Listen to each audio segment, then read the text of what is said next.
Have you ever left a service feeling like you did everything right? You sang, you clapped, you lifted your hands, you cried at the right moment, you even stayed for the altar call.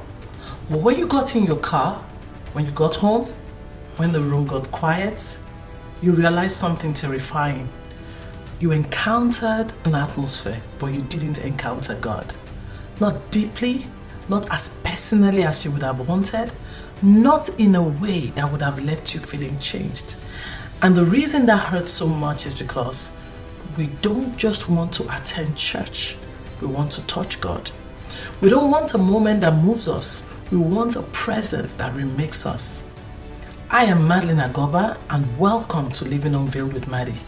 Today we are going to talk about the lost art of intimacy with God in the secret place, where God is not just a topic but a person, where prayer is not performance but a meeting, where worship is not a sound but the posture of surrender. Because there is a difference between being around holy things and being with the Holy One. Jesus understood this principle. In Luke 5 verse 16 it says, Jesus often withdrew to lonely places to pray. And that one sentence should confront us, because Jesus was surrounded by crowds, he was surrounded by need, he was surrounded by miracles, he was surrounded by ministry, yet he still withdrew, he still disappeared, he still chose solitude. Which means intimacy wasn't something Jesus did when he had the time. Intimacy was something he did because he knew it was the source of everything else. He didn't withdraw because he was weak. He withdrew because he refused to live off public oil. He refused to let applause replace anointing. He refused to let ministry replace communion.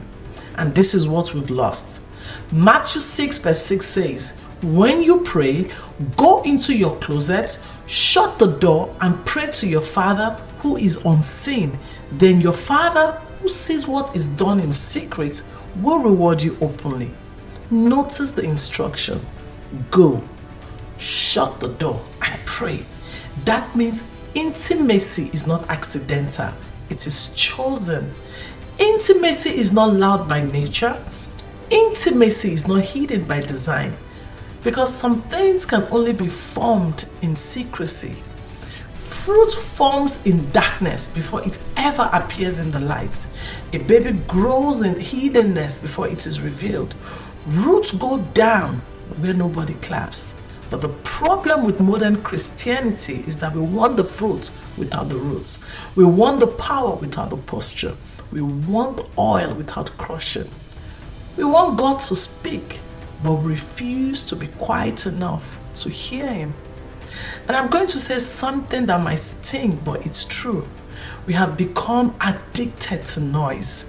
Noise in worship, noise in prayer, noise in our daily lives. But we call it fire. We call it passion. We call it zeal. But sometimes it is not zeal. Sometimes it is avoidance. Because if we get quiet, we might finally have to face what we've been drowning out. The emptiness, the grief, the sin we keep excusing, the insecurity we keep decorating, the wounds we keep hiding behind church language. Noise can be a cover, but intimacy is exposure. Intimacy does not let you hide.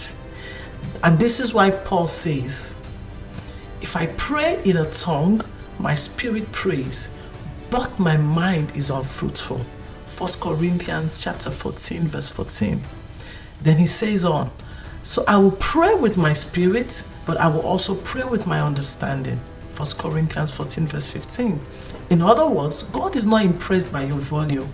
He's after alignment. Not just sound, but substance. Not just utterance, but understanding. Not just activity, but intimacy. Because you can speak in mysteries and still be emotionally distant. You can shout and still be hollow.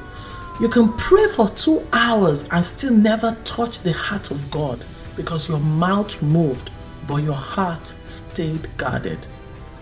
And I think this is what is happening in the church right now.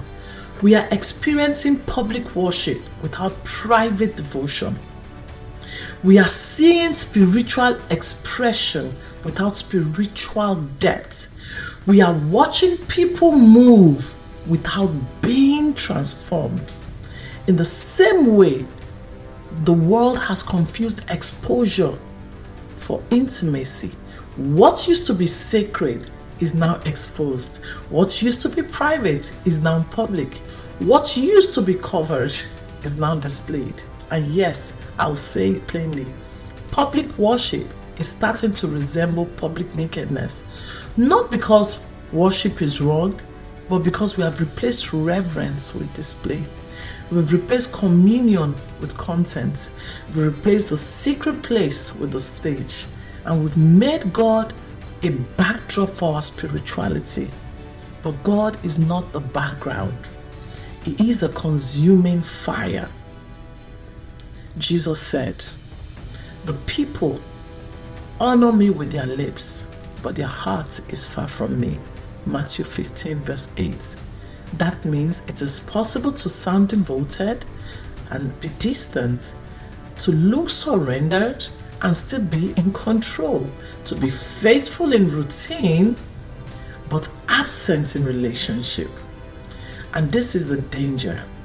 When the heart drifts, you don't notice at first because you still attend church services, you still serve in the various units, you still post your reels, you still know the lyrics of the worship song or the praise song.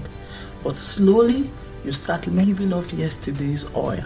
And eventually, you wake up one day and realize you've been doing God things without God. And this is a sad reality. So what's the answer? The answer is not more noise. The answer is not more activity. The answer is not trying harder to feel something that you do not feel. The answer is the return to stillness. Psalm 46 verse 10 says, "Be still and know that I am God." Not be loud and know, not be busy and know, be still, because stillness is not empty. Stillness is a doorway. Stillness is where God reorders your step. Stillness is where you stop pretending. Stillness is where you stop performing. Stillness is where you finally become honest enough to be healed. Psalm 62 verse 1 says, "My soul waits silently for God alone." This is not boredom. That is maturity. Because waiting silently means I'm not using noise to control the moment. I'm not using words to avoid surrender.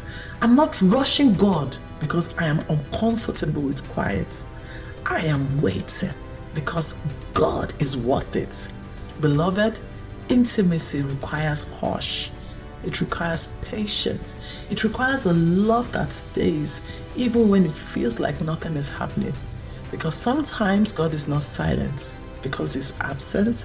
Sometimes God is silent because he is doing a surgery, and surgery is not loud. It is precise. It is holy. It is also private. So let me say this to you gently but firmly. Stop measuring spirituality by output. Stop measuring devotion by volume.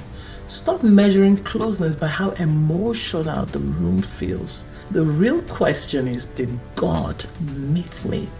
And if he did, you won't just live inspired. You will live different. You will live completely transformed.